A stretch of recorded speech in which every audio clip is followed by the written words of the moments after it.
Value Zone Hyper Mart Nandamuri Balakrishna గారిచే November 28న నాచారంలో గొప్ప ప్రారంభం. నమస్కారం అనిల్ సింగ్ గారు. నమస్తే శిరీష. సో మరి కొన్నిసార్లు మనకి అనుకోకుండా కొన్ని సందర్భాలు ఎదురవుతూ ఉంటాయి, ఎమర్జెన్సీ సిచ్యువేషన్స్ అని చెప్తూ, అరే హెల్త్ పరంగా కావచ్చు, ఫైనాన్షియల్గా కావచ్చు, రకరకాలుగా.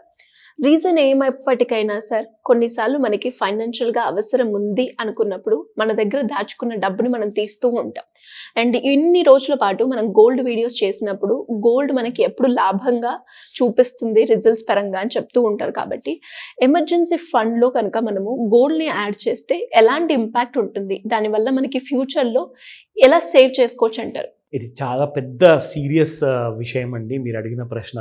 ఎందుకంటే ఇందులో మన ప్రేక్షకులు ఎవరైతే చూస్తున్నారో ఈ వీడియో ముఖ్యంగా ఇందులో నేను మీకు నేర్పించబోతున్నానో 2 రకాల కైండ్ ఆఫ్ ఎమర్జెన్సీ ఫండ్లో ఎలా మనం గోల్డ్ని ఫస్ట్ ఆఫ్ ఆల్ తక్కువ రేట్లో కొనుక్కుంటాము, అండ్ ఆ తక్కువ రేట్లో కొనుక్కున్న గోల్డ్ని మనము ఇంట్లో దాచుకుంటాం. అంటే అది నగ రూపంలో కానివ్వండి, chain, rings, whatever.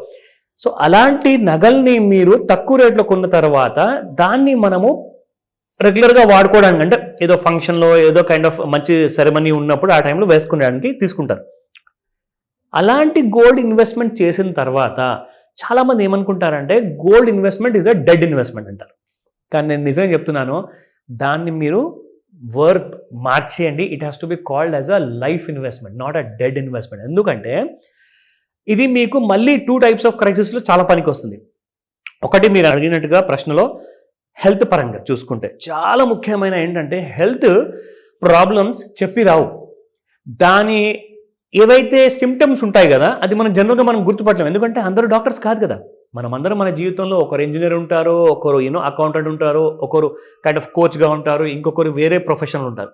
So business అయినా ఆర్ ఈవెన్ జాబ్ అయినా మనం అందరం కూడా మన పని మీద మనం ఫోకస్డ్గా అయి ఉంటాం. కానీ ఆ ఎమర్జెన్సీ ఎప్పుడు వస్తుంది, ఎలా వస్తుందో దేవుడా అని చెప్పి ఎవరు గెస్ చేయలేరు.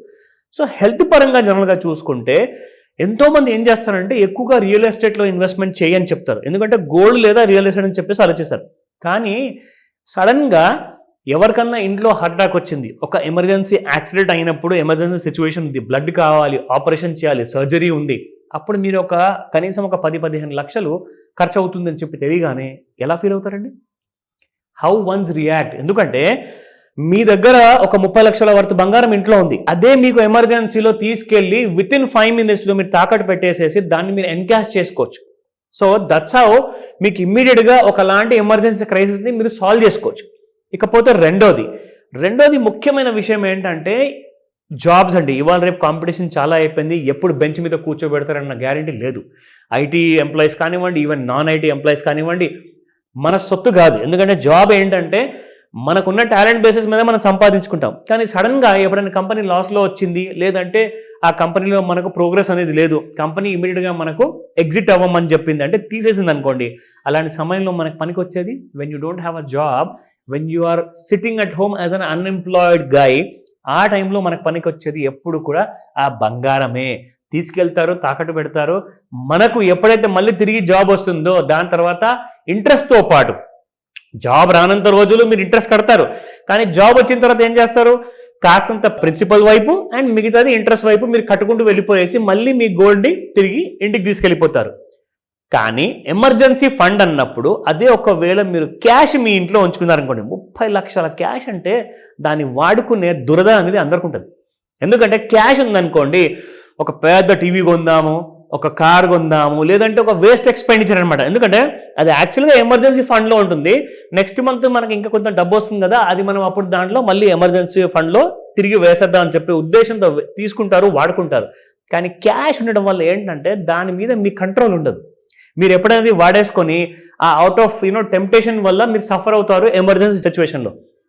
కానీ అదే మీ ఇంట్లో బంగారం ఉందనుకోండి, తల్లి, చెల్లి లేదా వైఫ్ ఒకవేళ మ్యారీడ్ పర్సన్ ఉంటే వాళ్ళ ఇంట్లో సడన్గా ఏదన్నా మనం ఖర్చు పెడదాము, దీనికి మనకు 1 లక్ష రూపాయలు కావాలని చెప్పేసి ఆ నగని తాకట్టు పెట్టి మనం తీసుకుందామంటే ఎమర్జెన్సీ లేనప్పుడు ఫ్యామిలీ వాళ్ళు ఎంత తిడతారు మీకు? ఎట్టి పరిస్థితుల్లో 100 అయినా 106 అయినా ఏదైనా కానివ్వండి, ఆ బంగారం నగని మీ చేతిలో పెట్టరు. ఎందుకంటే అది ఆ నగ ప్రాణం పోతుందంటేనే తీయాలి, మనకు అలాంటి ఎమర్జెన్సీ సిచ్యువేషన్ కోసమే తీయాలని చెప్పేసి ఆ నగని వాడకుండా తాకట్టు పెట్టకుండా మన ఇంట్లో మన ఆడవాళ్ళు మనకెప్పుడు సపోర్ట్గా ఉంటారు. అయితే క్యాష్ గురించి నేను ఇందాక చెప్పాను కదా, ఆ తప్పు ఎప్పుడు చేయకండి. ఎందుకో చెప్తా. మీరు క్యాష్ పెట్టారనుకోండి, గోల్డ్లో మీరు డెడ్ ఇన్వెస్ట్మెంట్ అనుకుంటారు కదా, ఇప్పుడు నేను చెప్పబోయే పాయింట్ వల్ల మీ ఆలోచనల్ని మీరు మార్చుకుంటారు. అది ఏంటంటే క్యాష్ మన ఇంట్లో పెట్టుకున్నాము లేదంటే బ్యాంక్లో పెట్టుకున్నాము అంటే మీకు అంత రిటర్న్ అనేది రాబడి అనేది ఉండదు. ప్లస్ రెండోది ఏంటంటే మీరు టెంప్ట్ అయ్యేసి ఖర్చు పెట్టుకుంటారు. కానీ బంగారము గత సంవత్సరంలో మీరు చూసుకుంటే దాదాపు మినిమం 14% పెరిగింది. మీకు ఎఫ్డి కంటే కూడా ఎక్కువ రిటర్న్స్ బంగారంలో వచ్చాయి. అంటే దాదాపు 6 నుంచి 7% వరకు మీకు ఎఫ్డీలో రిటర్న్ వస్తే 14% మినిమం మీకు బంగారంలో వచ్చిందంటే మీకు డబుల్ రిటర్న్ వచ్చినట్టు కదండి. పైగా మీరున్న నగల్ని తాకట్టు పెట్టుకోరు, ఊరికిని ఏదో ఒక అన్నెసెసరీ కైండ్ ఆఫ్ ఖర్చుల కోసం. ఇంట్లో ఒకవేళ అడిగితే మాత్రం ఒకేసారి కళ్ళు ఎర్రగా చేసేసేసి తల్లి భార్య ఇద్దరు తిడతారు కలిసి, అందులో మాత్రం డౌట్ లేదు. ఇకపోతే ఇవన్నీ విషయాలు చెప్పిన తర్వాత నేను మీకు ఒక విషయం స్టార్టింగ్లో చెప్పా, బంగారము మనం తక్కువ ధరలో కొనుక్కున్న తర్వాత దాన్ని మనం ఎమర్జెన్సీ ఫండ్గా ఎలా వాడుకుంటాం. సింపుల్గా చెప్పాలి అంటే ఇలాంటి వాటికి కొంచెం లాజిక్ అవసరము, ఒక చిన్న నాలెడ్జ్ అవసరం అండి. అదే మనము మన దగ్గర నేర్పిస్తాము రెగ్యులర్గా మన స్టూడెంట్స్కి. సో దాట్ నేర్చుకుంటేనే మీకు వచ్చిన నాలెడ్జ్తోనే ఆ పవర్ ఉంటుంది. ఆ పవర్ వల్ల మీరు ఎలా ఆ గోల్డ్ ఒకవేళ 80,000 రూపాయలు పర్ 10 గ్రామ్స్ ఉందంటే మనం 50,000 రూపాయలకే అది కొనేలాంటి కైండ్ ఆఫ్ ట్రిక్స్ మనం నేర్పిస్తాం. కాబట్టి అలాంటి వాటికి మీరు ఫ్యూచర్లో పనికొచ్చే కోర్సెస్ మీరు నేర్చుకుంటారంటే యూఆర్ ఆల్వేస్ వెల్కమ్ చెప్తా శిరీష. సో మరి అలా ఎవరికైనా కూడా గోల్డ్ గురించి బంగారం కొనే సమయంలో ఎలాంటి జాగ్రత్తలు పాటించాలి అన్న విషయాలు కావచ్చు, అప్పుల నుంచి ఎలా బయటపడాలి, ఒక మంచి ఇన్వెస్ట్మెంట్ ప్లాన్ చేసుకోవాలి అంటే దాని సరైన మార్గం ఏ విధంగా చూస్ చేసుకోవాలి, దానికి మీ గైడెన్స్ కావాలి అంటే ఎలా అప్రోచ్ అవ్వాలి? ఇంపార్టెంట్ ప్రశ్న శిరీష. ఇది అందరూ grown-up children has to learn. అంటే గ్రోనప్ చిల్డ్రన్ అంటే ఎవరైతే over and above 18 years age ఉన్నారో వాళ్ళు కూడా పిల్లలు లాంటి వాళ్ళగానే తప్పులు చేస్తుంటారు. నేను ఎందుకు గ్రోనప్ చిల్డ్రన్ అంటున్నానంటే అబౌవ్ 18 and 21కి మనము ఓట్ హక్కు తెచ్చుకుంటాము, అలాగే అన్ని కైండ్ ఆఫ్ మేజర్ యాక్టివిటీస్ మనం చేయొచ్చు యాజ్ అ మేజర్గా. కానీ ఏజ్ పెరుగుతున్న కొద్దీ ఆ లెర్నింగ్ కెపాసిటీ, ఆ నాలెడ్జ్ కెపాసిటీ పెరుగుతుందా? కాదు కదా. సో అలాంటి సమయంలో మనకు కావాల్సింది ఒక టీచర్. నేను మీకు యాజ్ అ ఫ్రెండ్గా, ఒక గైడ్గా, యాజ్ అ ఒక కోచ్గా మీకు ఆ విషయంలో నేను మీకు సపోర్ట్ చేస్తాను. ఎందుకంటే జీవితంలో మనం కొన్ని గుణపాఠాలు నేర్చుకుంటాం, కానీ ఆ గుణపాఠం నేర్చుకున్న తర్వాత మనం అది గుర్తుపెట్టుకొని మరీ ముందుకెళ్ళాం. ఏదో ఒకసారి మళ్ళీ తప్పు రిపీట్ చేస్తూనే ఉంటాము. ఫైనాన్స్ విషయంలో అది జరగకూడదు. మీరు కావాలన్నా అలాంటి తప్పు చేయాలనుకున్న మీరు చేయలేరు. ఎందుకంటే ఈ క్లాస్లో మనం అలా ట్రైన్ చేసేసేసి మీ మైండ్ని అలా షార్పన్ చేస్తే ఏమవుతుందంటే ఇన్వెస్ట్మెంట్ విషయానికి మీరు ఇమోషనల్గా కాదు లాజికల్గా ఆలోచించడం మొదలు పెడతారు. సో దీనివల్ల లాభం అంటూ మీ ఫ్యామిలీకే, మీ ఫ్యూచర్కి ఉంటుంది, రిటైర్మెంట్కి ఉంటుంది, పిల్లల ఎడ్యుకేషన్కి అలాంటి బెనిఫిట్ ఉంటుంది. సో క్లాస్ జాయిన్ అవ్వండి. ఈ నంబర్ ఏదైతే మీకు స్క్రీన్ పైన కనిపిస్తుందో కాల్ చేయండి. నంబర్ బిజీగా ఉందా, మీరు సీరియస్గా ఉన్నారు కదా చదువుకుందామని, నేర్చుకుందామని, సో తప్పకుండా వాట్సాప్ మెసేజ్ పెట్టండి. నేను నా టీం పూర్తి సహాయాన్ని మీకు అందజేస్తాము ఈ రోజే. Thank you sir, thank you so much. Welcome Sirisha.